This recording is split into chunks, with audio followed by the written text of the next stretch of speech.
Hi, my name is Austin Sanquist, and today I'm going to be talking to you all about hybrid vehicles. First, let me start by saying, who doesn't love money?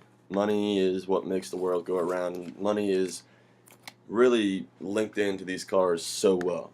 Um,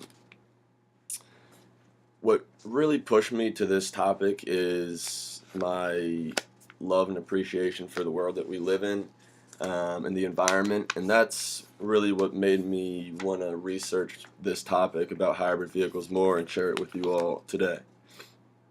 While I was gathering information, it really hit me that a lot of people don't know how these hybrids actually work and go about and what they offer to their owners. And it really is an eye opener to how much they can do for you and the economy.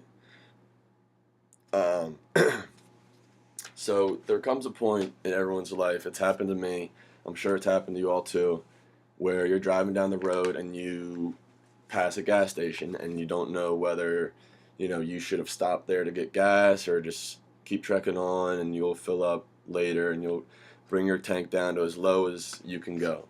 So today I'm going to share my knowledge with you all about why hybrid cars are able to just keep going past those gas stations and not have to pull over as often. So for starters, there's many makes and models of hybrids on the market. However, they all offer the same incentives. Currently, if you own a hybrid, you can receive anywhere from $2,500 to $7,500 on tax credits, which I learned from Brad Berman with Hybrid Car Federal Incentives in 2007.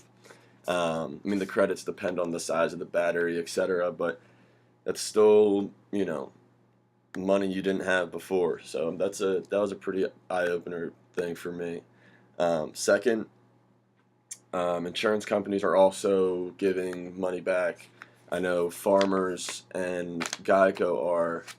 They're offering 5% cash back for owners of hybrids, which I also learned from Berman, like I previously stated. Um, now, I'll bring your attention to how these cars actually save you this gas and why they can keep on going farther than normal gasoline or normal vehicles. So first, I learned from Jeff Youngs with JD and Power Associates in 2012 that the engine actually shuts off when you're idling or if you're coming to a stop, which in the long run will save you a lot of energy and won't put out emissions into the environment in which we live in. Second, from Ja AR, who actually his book is located in Cooper here in Clemson. In 2012, I learned that about a thing called regenerative braking, which is actually pretty interesting. It's where you take your foot off the accelerator and the front wheels, there's a friction applied to the front wheels, and that friction creates this energy which is stored in the battery for later use, which then I come down to electric motor drive assist, which I also learned from Ja and from his book in Cooper. Electric motor drive assist is the energy used from regenerative braking, is brought back from the battery to the motor, which doesn't use gasoline, but it uses that energy, to start moving from stops to get up little hills, which really I thought was neat because I don't think a lot of people actually know that happened in these hybrid vehicles. When you think of hybrid, at least I did, I thought of Toyota Prius. So I did some research on it, and according to John Powell with gengreen.org in 2008, the Toyota Prius was the most popular